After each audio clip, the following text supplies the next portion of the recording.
Early morning in Florida. The sky glows orange and pink as the Space Shuttle stands tall on the launch pad. The shuttle, a white airplane-like orbiter, is attached to a massive orange fuel tank and two white rockets, together called the Stack. It towers above the crowd, a symbol of human ambition and engineering. People gather for miles, waiting to witness history. The shuttle gleams in the dawn, white vapor curling from the orange tank. Super cold liquid oxygen venting into the warm air. It almost looks alive, breathing before its journey. The orbiter is where astronauts live and work. The huge external tank is full of fuel, and the solid rocket boosters are strapped to its sides. Each part has a vital job. Without anyone, the mission fails. The launch pad, called Launch Complex 39, is a marvel itself, with a towering structure providing fuel, power, and access. Below, a giant flame trench waits to channel the engine's fury. Every detail is designed for safety and success. The shuttle is a team of parts about to perform incredible teamwork. The whole scene is a testament to human ingenuity, ready to challenge gravity. Soon, this giant will thunder to life and reach for the stars. The anticipation is electric. Everything is ready for the trip to the stars. The countdown to launch has begun. The Space Shuttle launch system had three main parts. Think of them as three friends on a mission. First, the orbiter, the airplane-shaped heart carrying astronauts and cargo, designed to fly to space and glide back to Earth. Next, the external tank, the giant rust-colored cylinder, holding super-cold liquid hydrogen and oxygen to fuel the main engines. Finally, the two solid rocket boosters, tall, white, and packed with power, providing the muscle to lift the shuttle off the ground. The orbiter is the brains and home. The external tank is the energy source.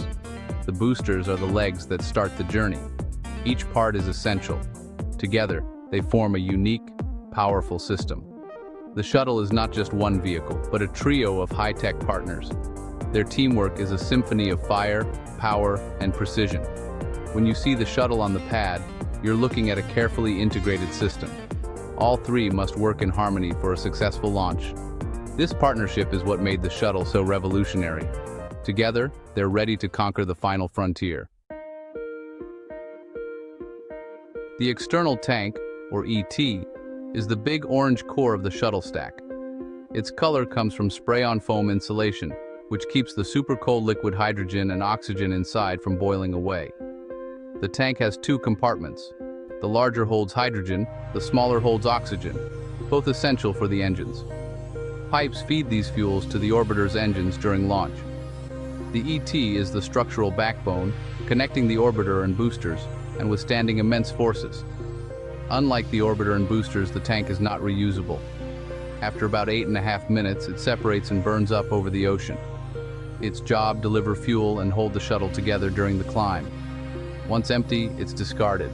Mission accomplished. The ET is the unsung hero of every shuttle launch. The solid rocket boosters, or SRBs, are the shuttle's powerhouses. Each stands nearly 150 feet tall, packed with over 1 million pounds of solid propellant. Once ignited, they burn until empty. No turning back. For the first 2 minutes, the SRBs provide over 70% of the thrust, lifting the shuttle through the thickest atmosphere. Their combined force is over 5 million pounds of thrust, a deafening, earth-shaking roar. After 2 minutes, their fuel spent, explosive bolts and small rockets separate them from the shuttle. Parachutes deploy, and recovery ships haul them from the Atlantic for reuse.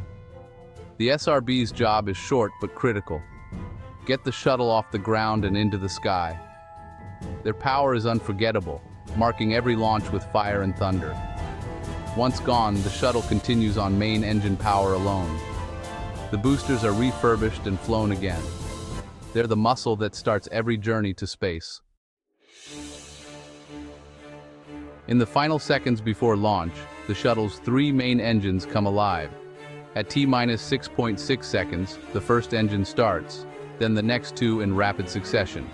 Computers check thousands of data points. If anything's wrong, the engines shut down and the launch is aborted. This safety check is unique to the shuttle. The engines build to over 90% power, tilting the stack forward in a move called the twang. The shuttle rocks back upright, ready for launch. Only when all engines are confirmed healthy do the computers ignite the solid rocket boosters. This is the point of no return. Once the SRBs are lit, the shuttle must launch. The careful sequence ensures everything is perfect before liftoff. Safety and precision are paramount. The engines and boosters work together to send the shuttle skyward. Liftoff. The SRBs ignite, explosive bolts fire, and the shuttle breaks free from Earth. Nearly 7 million pounds of thrust lift the 4.5 million pound vehicle skyward. The climb starts slow, then accelerates rapidly. Inside, astronauts are pressed into their seats by the force, riding a rough, thunderous ascent. The sound and vibration are overwhelming, a freight train in an earthquake. Astronauts monitor instruments and communicate with mission control, focused amid the chaos. Outside, a column of fire and smoke marks the shuttle's path. The ground shakes. The spectacle is unforgettable. The shuttle climbs straight up, clearing the tower, then begins its journey to orbit. Computers constantly adjust engine direction to keep the vehicle on course, a delicate balancing act. The ascent is a dance of physics and engineering. Every second is critical as the shuttle races toward space. The journey has begun, and there's no turning back. Human ambition is on full display. Seconds after launch, the shuttle performs the roll program. It rolls so the orbiter hangs beneath the tank, wings level with the ground. This reduces stress on the wings and puts the shuttle in the best aerodynamic position. The roll also points the orbiter's antennas toward Earth, ensuring clear communication with mission control. Pilots gain a visual reference of the horizon through overhead windows. The maneuver is quick, about 20 seconds, and essential for a safe, efficient climb. The shuttle is now perfectly oriented for its journey to orbit. The roll program is a clever solution to multiple challenges. About a minute into flight, the shuttle faces max Q, the point of maximum aerodynamic pressure. As speed increases and air thins, the vehicle endures its greatest structural stress. To reduce strain, the main engines throttle back to about 70% just before max Q. It's like easing off the gas in a strong headwind. Once through max Q, the engines throttle back up to full power. The call from mission control, "Go at throttle up," signals relief for the crew. The shuttle has survived the toughest part of atmospheric flight. Now, it accelerates toward the edge of space. Max Q is brief but critical. The shuttle's design is tested and proven in these moments. After max Q, the path to orbit is clear. As the shuttle climbs, it sheds parts no longer needed. About 2 minutes in, the empty solid rocket boosters separate, pushed away by small rockets. The ride instantly smooths out as the SRBs fall to the ocean for recovery. The shuttle continues on main engine power, burning fuel rapidly. The goal, reach nearly 17,500 miles per hour. Astronauts feel 3 times their normal weight as acceleration peaks. At 8.5 minutes, the main engines shut down, main engine cutoff, or MECO. The sudden stop throws astronauts forward in their seats.